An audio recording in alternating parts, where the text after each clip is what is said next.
நாங்கள் அவ்வளோதான் செத்துருவோம்னு முடிவே பண்ணிட்டோம்.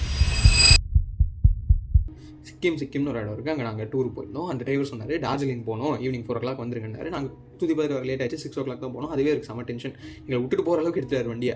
சரி பார்த்து போங்க பாய் அப்படின்னோம். டார்ஜிலிங் ஒரு ரோடு எப்படின்னா இவ்வளோ தான், விட்டு கம்மி. இந்த சைடு ஃபுல்லாக மவுண்டெயின், இந்த சைடு பார்த்தா கீழே. இப்போ ஆனால் இங்கே தான் நோட் பண்ணணும், ஊட்டி கொடைக்கானல் இருக்கிற மாதிரி சேஃப்டிக்கு கல்லோ ஃபென்ஸோலாம் இருக்காது. இங்கே ஃபுல் ஓப்பன், விட்டது தான் அப்படின்ற ஒரு சுச்சுவேஷன் தான். நைட் ஆகிடுச்சு, லைட்டும் கிடையாது அங்கே.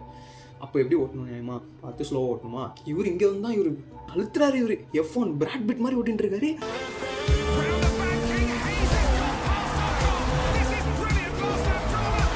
ஒரு பாயிண்ட்ல ட்ரிஃப்டில் அடிக்கிறாரு மனுஷன்.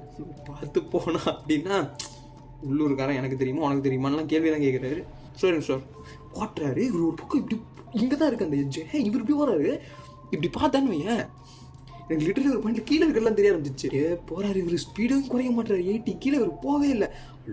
அழுத்துறாரு. எங்களுக்காக ஒரு டேர்னிங் வரப்போ அவர் பாட்டுக்கு ஓட்டுட்டு இருக்காரு.